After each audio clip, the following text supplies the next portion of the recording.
ہم میں تین جہانوں یعنی ایک جہاں ہم موجود ہیں اور ایک عالم برزخ آخرت، اور عالم برزخ کو قبر کے ساتھ منسلک کرتے ہیں، مگر وہ تو جہاں ہی اور ہے۔ اس کے متعلق ذرا وضاحت فرما دیں۔ جوید احمد غامدی صاحب نے اس کی وضاحت فرمائی ہے، لیکن وہ حدیث پر بحث کرتے ہیں۔ حدیثوں کو تو چھوڑ دیں جی، میں نے تو 10 قرآن سے آیات پیش کی ہیں میرے بھائی، آج سے 10 سال پہلے میری اس پہ ویڈیو ریکارڈ ہو چکی ہے۔ مسئلہ 117A عذاب قبر سے متعلق 10 آیات، اور 117B عذاب قبر سے متعلق 17 صحیح الاسناد حدیث، اکثر بخاری اور مسلم سے ہیں۔ اس میں وہ میں نے دونوں کو الگ اس لیے کیا تھا کہ اگر کسی کو حدیث سے کوئی چیڑا ہے تو وہ پہلے والا لیکچر دیکھ لے، اس میں نے قرآن سے مقدمہ کلیئر کیا ہے۔ مقدمہ یہ ہے کہ قرآن برزخ جو ہے نا ان سین بیریئر کو کہتا ہے، اور قبر برزخ میں داخل ہے۔ اس کی وجہ یہ ہے وَمِن وَرَائِهِمْ بَرْزَخٌ إِلَى يَوْمِ يُبْعَثُونَ، مرنے سے لے کے آخرت کے دن تک برزخ ہے۔ اب یہ کہنا کہ جی آخرت میں عذاب ہوگا چونکہ حساب و کتاب آخرت میں ہے، تو یہ اصول بھی میں نے ان کا قرآن سے توڑ دیا ہے۔ قرآن میں تو عذاب کی 4 قسطیں بیان ہوئی ہیں۔ نمبر 1 دنیا کی زندگی میں سورہ سجدہ میں کہ تمہیں دنیا کی زندگی میں عذاب دیں گے تاکہ آخرت کے پوائنٹ آف ویو سے تم اللہ کی طرف پلٹ آؤ۔ نمبر 2 جو سورۃ الانعام میں باقی صورتوں میں آیا کہ جو گناہگار ہیں ان کی موت کے وقت ان کے چہروں اور پیٹھوں کے اوپر ہتھوڑے مارتے ہیں فرشتے۔ ابھی آخرت کا دن تو قائم نہیں ہوا تو ان کا حساب کتاب تو وہی نہیں، عذاب یہیں شروع ہو گیا۔ اور تیسری قسط وہ بھی قرآن میں آیا کہ فرعونی صبح و شام آگ پہ پیش کیے جاتے ہیں۔ اور چوتھی قسط جس کو سارے مانتے ہیں وہ آخرت میں حساب و کتاب کے بعد ہے۔ یہ جو تیسری قسط ہے نا کہ فرعونی صبح و شام آگ پر پیش کیے جاتے ہیں، حالانکہ بھی آخرت قائم نہیں ہوئی، اس کو امام بخاری نے صحیح بخاری میں چیپٹر کی ہیڈنگ بنایا ہے۔ عذاب قبر کا جو چیپٹر بند ہے نا اس کے اوپر انہوں نے یہ آیت لکھی ہے کہ یہ آیت ثبوت ہے کہ عذاب قبر برحق ہے۔ قبر اس لیے بولا جاتا ہے کہ عمومی بات ہے، قرآن میں نہیں ہے اماتہ فاقبرہ، انسان مرتا ہے اسے قبر ملتی ہے، تو کیا ساروں کو قبر ملتی ہے؟ تو قرآن جھوٹا ہو گیا کیا؟ نعوذ باللہ، نہیں، عموماً قبر ملتی ہے۔ وہ قبر مچھلی کا پیٹ بھی ہو سکتا ہے، شیر کا پیٹ بھی ہو سکتا ہے، سمندر کی گہرائی بھی ہو سکتی ہے، زمین میں راکھ کا بکھرنا بھی ہو سکتا ہے، ایئر کریش میں راکھ کا بکھرنا بھی ہو سکتا ہے، یہ ساری قبریں ہی ہیں، اس لیے اس کو کمبائنڈ آپ برزخ کہتے ہیں۔ ٹھیک ہے، تو اس کو جھگڑا کرنے کی ضرورت نہیں ہے۔ آپ غامدی صاحب کو یا مجھے چھوڑیں، قرآن و سنت کے دلائل کی بات کیا کریں، وہ آپ ویڈیو دیکھ لیں۔ قرآن میں متشابہات اور حروف مقطعات کی قیامت تک کے انسانوں کے لیے دعویٰ کو مشکوک نہیں کر دیتی؟ کیا اس طرح کی آیات سلمان رشدی جیسے فتنوں کا باعث نہیں بنتی؟ آپ کو پتہ ہی نہیں ہے کہ سلمان رشدی کا مسئلہ کیا تھا۔ اس سلمان رشدی کا نام لے کے آپ نے معاملے کو خود ایمبیگوس کر دیا۔ سلمان رشدی کو تو یہ مسئلہ ہی نہیں ہے، نہ متشابہات سے نہ حروف مقطعات سے، اس کا تو مقدمہ ہی کچھ اور ہے، اس کا مقدمہ قرآن پہ تو نہیں ہے، اس کا مقدمہ تو احادیث کے پوائنٹ آف ویو سے وہ چیز ہی کچھ اور ہے۔ سلمان رشدی کی کتاب سٹینک ورسز کے اوپر میں نے پوری ویڈیو ریکارڈ کروا دی ہے، وہ آپ دیکھ لیں، پہلے تو آپ سمجھیں اس کا مسئلہ کیا ہے۔ یہ متشابہات اور حروف مقطعات کی تو چیز ہی کچھ اور ہے، اس کو تو کبھی بھی کسی نے تختہ مشق بنایا ہی نہیں ہے۔ متشابہات ہی ہوں گے نا میرے بھائی، لیسا کمثلہ شیء، اللہ کی مثل جب کوئی شے ہی نہیں ہے، ہم آپ کو کیسے اللہ کی کوئی مثال بیان کر سکتے ہیں؟ متشابہ آیات کا مطلب کیا پہلے یہ سمجھیں۔ متشابہ کا مطلب یہ نہیں کہ شک میں ڈالنے والی، متشابہ عربی میں کہتے ہیں ریزمبلنس، ملتی جلتی چیز۔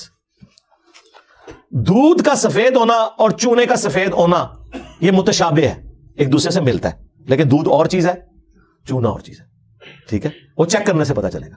متشابہ کا لفظ سورہ بقرہ میں آیا کہ جنت میں ان کو وہ فروٹ دیے جائیں گے جو متشابہ ہوں گے دنیا کے فروٹوں کے ساتھ، تو جنتی کہیں گے ہمیں تو وہی رزق دیا گیا، تو اللہ تعالیٰ فرما رہا ہے یہ اس کے متشابہ ہوگا رزق، وہ تو جب کھائیں گے تو پتہ چلے گا کہ یہ والا آم جو جنت میں ٹیسٹ دے رہا ہے دنیا کے آم سے بہت مختلف ہے۔ اچھا، دیا کیوں جائے گا؟ اس کے پیچھے ریزن یہ ہے کہ دنیا میں آپ دسترخوان پہ بیٹھے ہوئے سب سے پہلے اس چیز کو ہاتھ ڈالتے ہیں جس سے آپ فیملیئر ہو۔ میں لا کے آپ کے سامنے کوئی عربی غذا رکھ دوں جو آپ نے کبھی دیکھی بھی نہ ہو، اور آپ کو سخت بھوک لگی ہوئی ہے، آپ اس کو اپنی پلیٹ میں ڈالیں گے یا چکن قورمے کو اور بریانی کو یا مٹن قورمے کو ڈالیں گے؟ ہاں، کھا پی کے جب فارغ ہو جائیں گے پھر کہو کہ چلو میں اے بھی ذرا چیک کر لوں، آخر میں اس کو رکھیں گے۔ اللہ کو اس بات کا پتا تھا، اللہ کہتا ہے کہ ہم جنت کی ابتدائی مہمان نوازی ان فروٹس کے ساتھ کریں گے جو دنیا میں لوگوں نے دیکھے ہوئے ہوں گے تاکہ انہیں وہ اچھے لگے۔ اگر جنت میں انار، کیلا، سیب، آم آپ کے سامنے آئے گا تو آپ کو اچھا لگے گا۔ اگر عجیب و غریب کوئی فروٹ آ گیا آپ کہیں گے ادھر ہی ہے نا، ایک راستے نہیں چلے، میں پہلے وہ کھاواں جس سے میں فیملیئر ہوں۔ وہ متشابہ ہوگا لیکن اس کا ذائقہ بالکل مختلف۔ تو آخرت کا دھندلا تصور دینے کے لیے دنیا میں اللہ نے ریزمبلنس والی چیزیں رکھ دی ہیں، حوروں کا تصور دینے کے لیے بیویاں رکھ دی، حالانکہ زمین آسمان کا فرق ہے۔ اچھا، آخرت میں اللہ تعالیٰ نے جنت کے فروٹ دنیا میں بھی فروٹ رکھ دیے۔ پھر اللہ کی جو اپنی صفات ہے، اللہ بھی دیکھتا ہے، ہم بھی دیکھتے ہیں، لیکن ہمارے دیکھنے میں اللہ کے دیکھنے میں فرق ہے۔ اللہ کا ہاتھ جیسا کہ اس کی شان کے لائق ہے، اور ہمارا ہاتھ ہم یوں بھی نہیں کہہ سکتے، کیونکہ قرآن میں لیس کمثلہ شیء، اللہ کے مثل کوئی شے نہیں ہے۔ اللہ کا عرش پر استوا فرمانا، ہم اس کے لیے مثال دے ہی نہیں سکتے، جس طرح میں کرسی پہ بیٹھا ہوں، اللہ کی مثل کوئی شے ہی نہیں ہے، ٹھیک ہے؟ تو یہ ذہن میں رکھیں، یہ متشابہ ہے۔ تو یہ متشابہات کے بارے میں سورہ آل عمران کی آیت نمبر 7 ہے کہ قرآن کی آیات دو قسم کی ہیں، ایک محکمات ہیں اور وہ ام الکتاب وہی ہیں، قرآن خود کہہ رہا ہے کہ تم نے انہی آیات کو لے کے چلنا ہے۔ دوسری متشابہات ہے جو صرف سمجھانے کے لیے بتایا گیا، اور اس کا مقصد یہ نہیں تھا کہ آپ اس کا مطلب تلاش کرو۔ قرآن میں اسی آیت میں سورہ آل عمران 7 نمبر میں ہے کہ جو ان آیات کے پیچھے پڑھتے ہیں تاکہ اس میں کوئی ٹیڑھ پن تلاش کرے، ان کے دل جو ہیں وہ ٹیڑھے ہو چکے ہوئے ہیں۔ اور اہل ایمان کی نشانی یہ ہے کہ وہ کہتے ہیں سب کچھ ہمارے رب کی طرف سے ہے، ہم ان پر ایمان رکھتے ہیں، اور وہ اللہ سے دعا کرتے ہیں، ربنا لا تزغ قلوبنا بعد اذ ہدیتنا وہب لنا من لدنک رحمہ انک انت الوہاب۔ اور بخاری مسلم میں انہی آیات کے بارے میں سورہ آل عمران 7 نمبر آیت کے کانٹیکسٹ میں ایک حدیث ہے کہ تم جسے دیکھو کہ وہ متشابہات کے پیچھے پڑا ہے تو جان لو یہ وہی ہے جس کے بارے میں قرآن میں آیا کہ اس کا دل ٹیڑھا ہو چکا ہے۔